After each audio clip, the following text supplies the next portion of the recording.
So don't forget to click that subscribe and bell icon to receive a notification each time I upload a new video.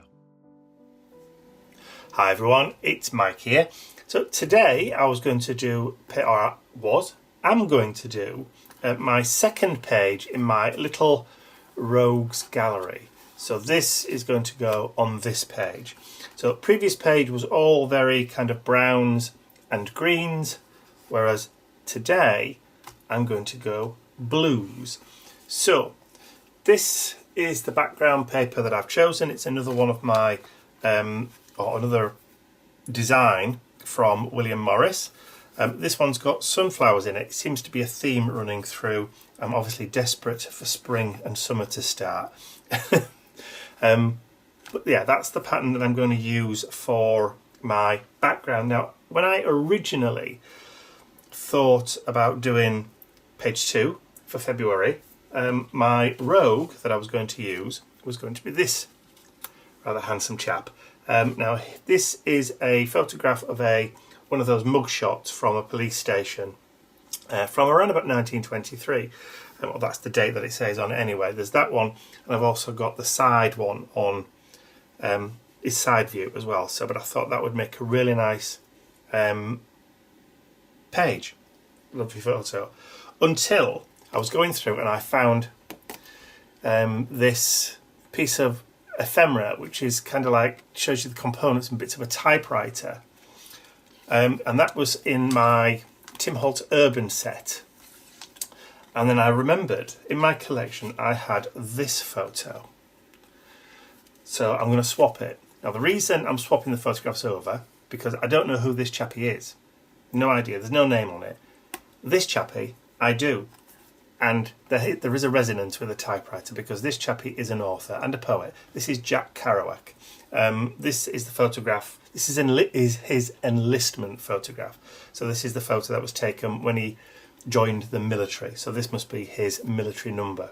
So I'm going to use this teamed up with a few other bits and pieces to create my Rogues Gallery page.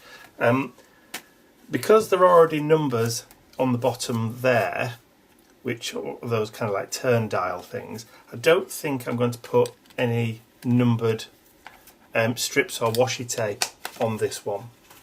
I'm just going to go for straightforward patterns, although because I've got a blue kind of theme running through this, there is going to be kind of like blue highlights and that kind of stuff. So I've gone through some of my other ephemera bits and I've pulled out a blue ticket, which is what was in that corner there.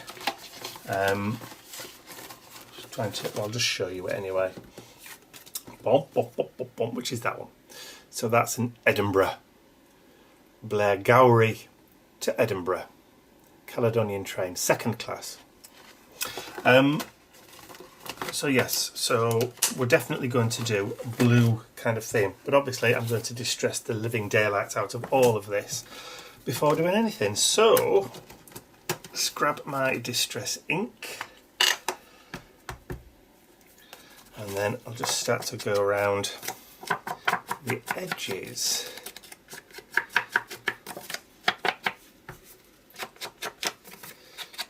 Just to kind of give it that little bit of grunge and grime that we all like. The thing with these kind of rogue gallery pages is they are just pretty much, I won't say lick and stick because, you know, we're using glue and tape and that kind of thing. But what I like to do when I'm creating these is if I choose the background paper first, that's going to kind of like inform the colour scheme for the rest of the ephemera that I'm going to put with it. I'm going to put my little journal to one side because what I like to do is I like to work on top of the base first, and then when it's all assembled, then like the Avengers, then I like to stick the whole thing into the book en masse as one. So that's what I'm going to do. So next piece, I want some dictionary paper to go in the background there as well. So I've got this little dictionary piece. It's a dictionary page, not one from a real dictionary. trying to find a piece of dictionary paper that will actually fit that size. My mini dictionary has disappeared somewhere, so I'm just going to tear just down the edge, just roughly, just down that one edge, and I'll take that corner off. It's a bit too sharp. I want soft edges on this one, and then go all the way down. So yes, so the character of Jack Kerouac. There we go. So like I said, author, poet, and as it turns out, obviously part of the Beat generation, but apparently his military records show that he suffered from schizophrenia, from mental health issues, which, you know, if you've ever read any of his stuff, kind of shows through really. So let's just give him a quick dip all the way through. He also wrote about travel, amongst other things. People. He wrote about people that he met along his travels, amongst, like I said, amongst other bits and pieces and other stuff. Keen observer of human nature.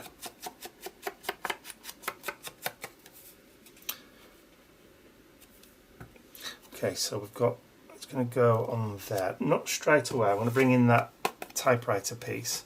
So we'll give that some distress as well. This has got a gloss coating on it, so I'm not too worried if it gets too much distress on, because I can just wipe it off. Normally I don't like shiny things in my pages, journal page, but because this is a collage page, then it's, you know, it's forgiven really. Okay, so we've got that.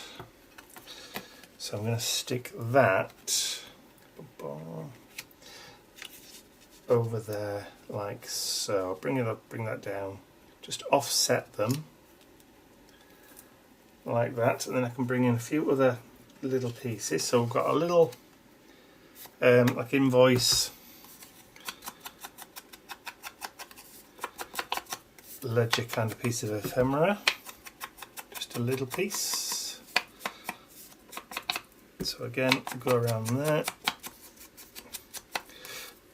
One of the things I like about when you collect ephemera, if you have the capability of collecting ephemera pieces like this, if you have the technology to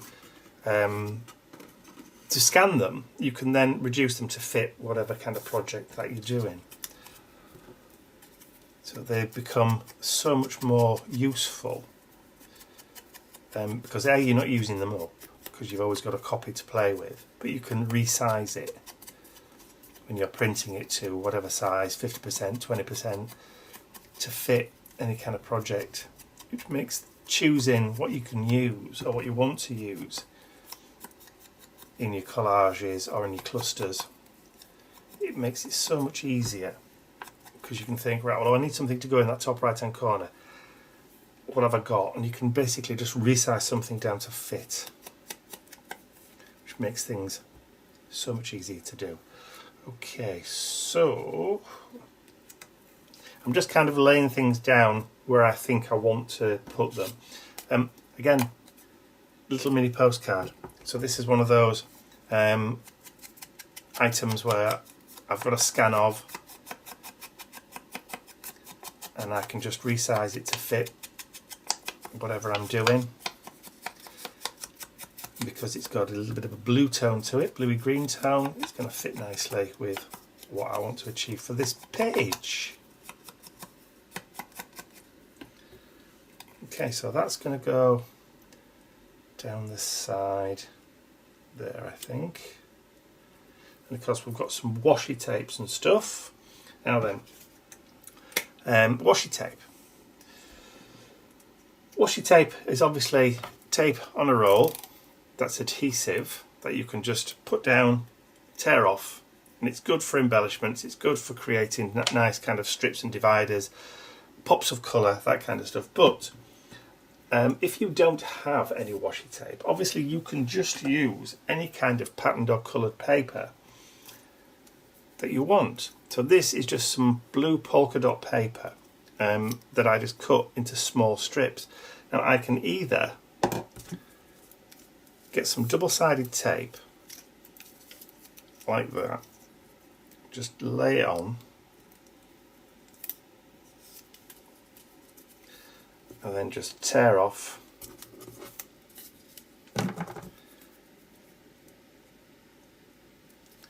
and then you've created your own, he says, trying to get the edge. I thought this was one of those finger lift ones, but I don't think it is. It could be.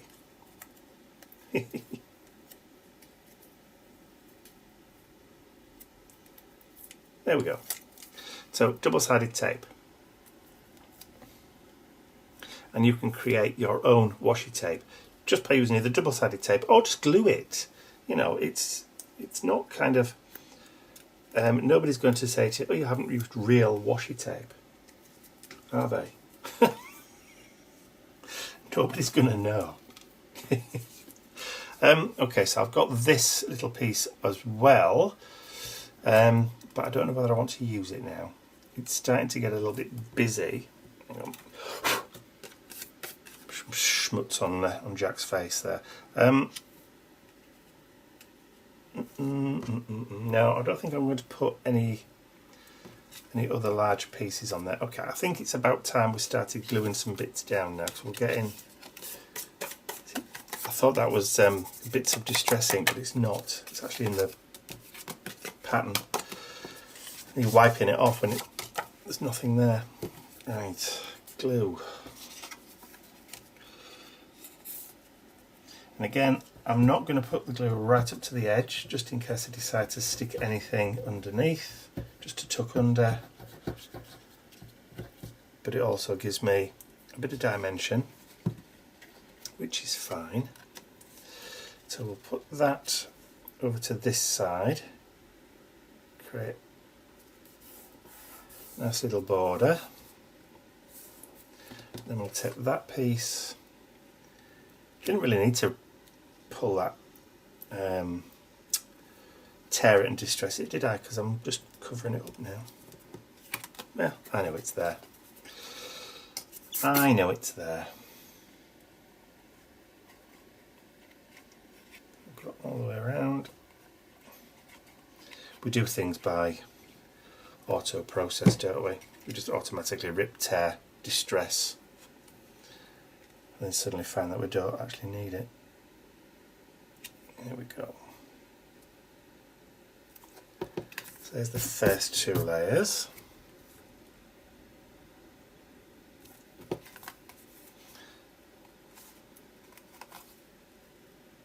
Okay. Straightish. We've got that little invoicey kind of ledger sheet.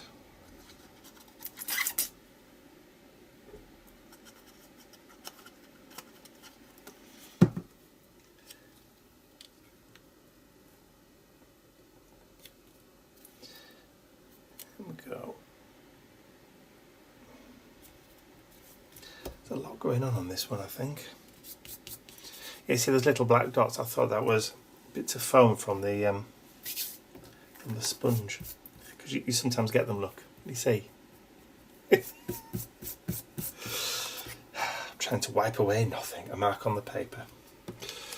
Okay, so where's Jack? So he's going to go. I think we'll put him just over to that, breaking out of that piece there.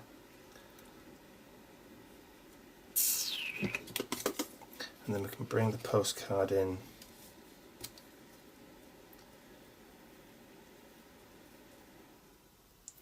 Over there, and that ticket can go.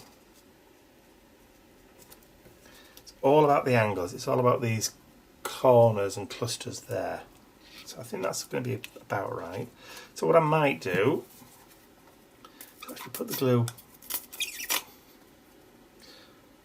on the postcard itself, and then glue that to the back of Jack's picture. And then I can kind of work out where it needs to be.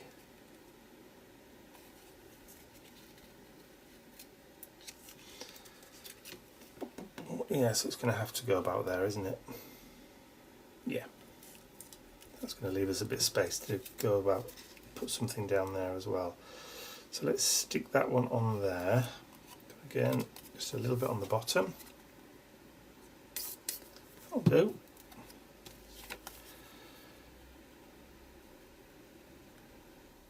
And that one can go there.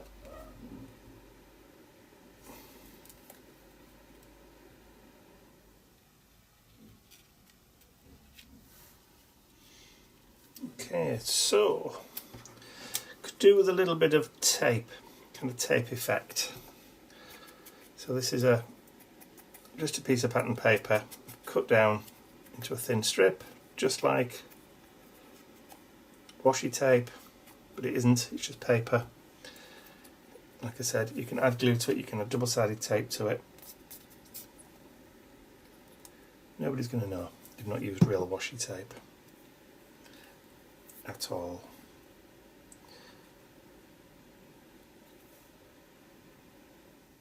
Yeah, like that. But I also want to add something up there on the vertical, so let's just rip that. Makes it look a bit more like washi tape.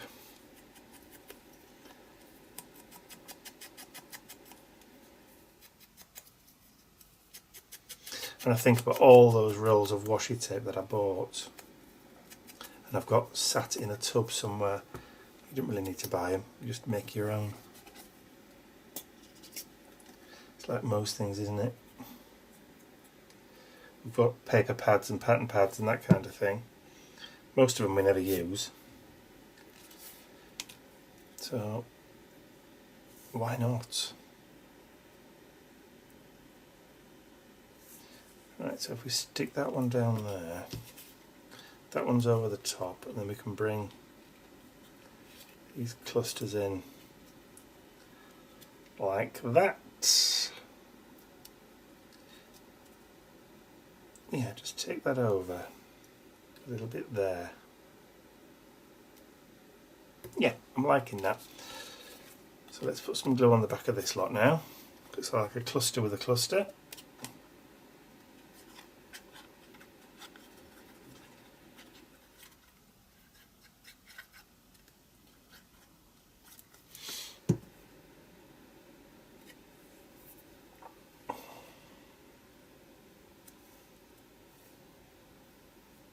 Yeah, I think I'm going to bring it in a bit. There we go. Like it. One of my favourite things to do this is creating clusters with bits of ephemera. Like it, like it, like it. Okay, so got a little blue stamp. Not a real one. Again, Digi collection of stamps. I have got a big tub of stamps somewhere, but they're too big. So I think a real size stamp would look a bit too big on this. So use a small one.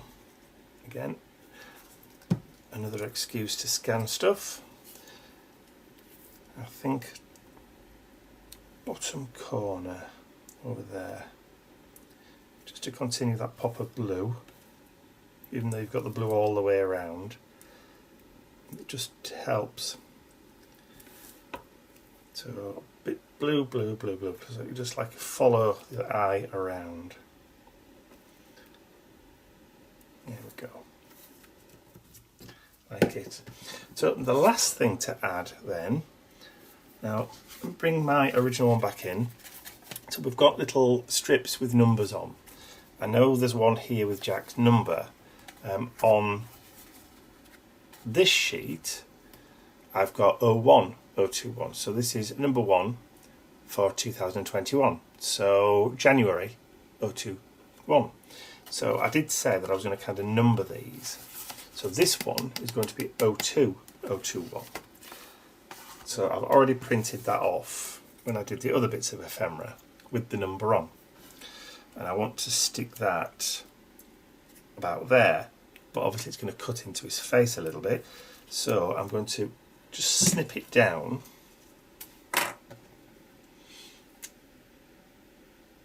Or I could tear it, couldn't I? Should we tear it? Go on then. Let's be devils. Right, let's see where that brings us now, up to the edge. There. There. Yeah, like it there. So we'll just add a bit of glue. I could use glue stick, could use double-sided tape, but since I've got the glue out, may as well continue. Start as you mean to go on, as the saying goes. Of course I'm going to get glue all over my fingers. Now this purple glue, you see, schoolboy mistake. Schoolboy mistake. I didn't distress the edges, did I, first? Quickly, while I've still got the glue on it. Yeah.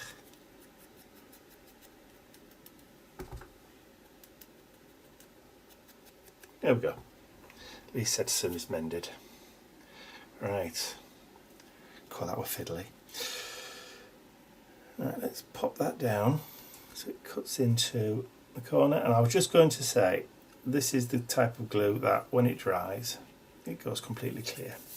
So, there we go, number 2. Squeeze and just wipe off the excess.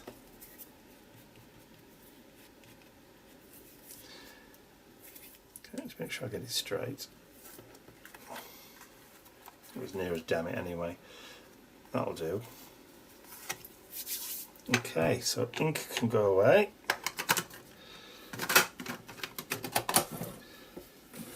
So page 2 in my rogues gallery. I can then flip that over. I should really wait until it dries, but since I've done the rest of this in one shot, I might as well finish it off.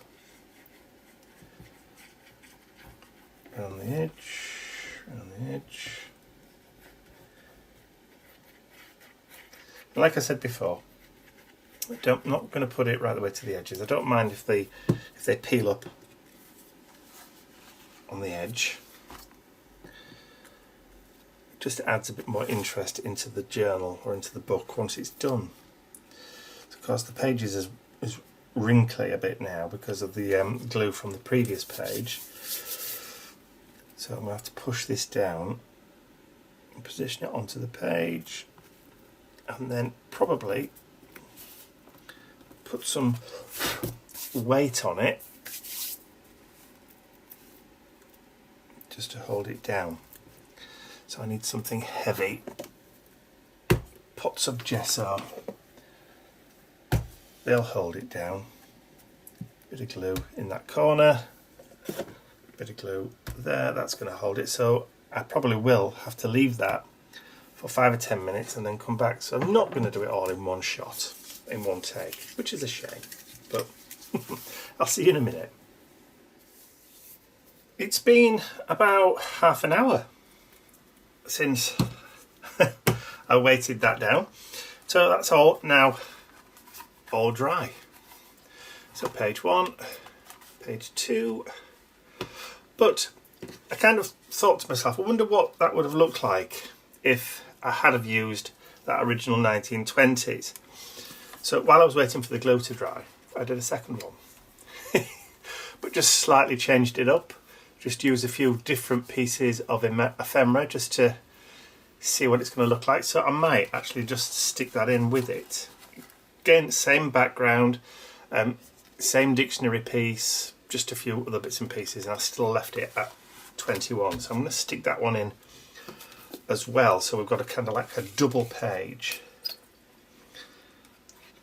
And seeing as Jack's got the lines and that kind of stuff behind him, it looks like a kind of police mugshot, even though I know it's not.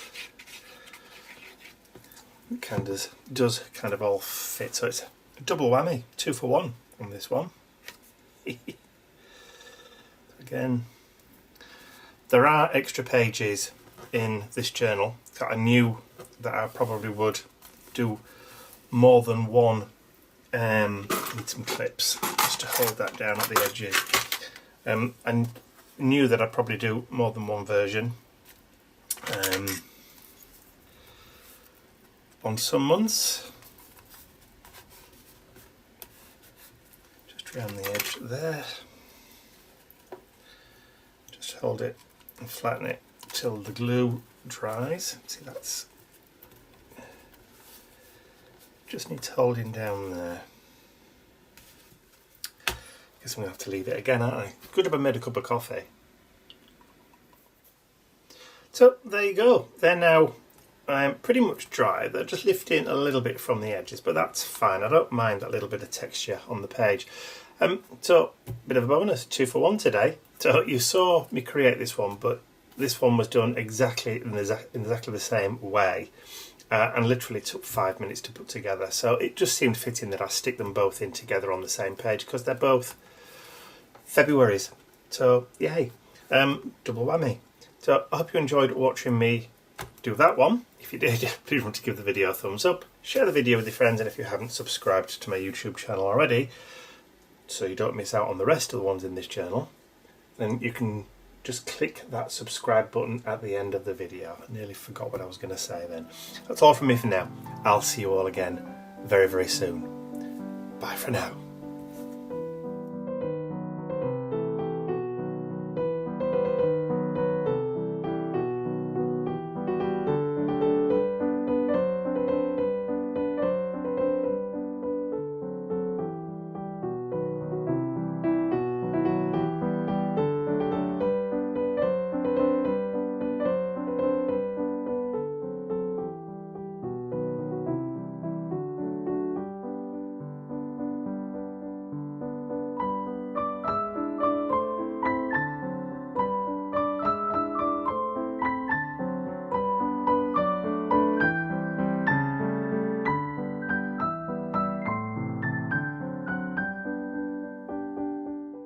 I'd like to say a huge thank you to all of my angels, because without you, these videos would not be possible. Thank you.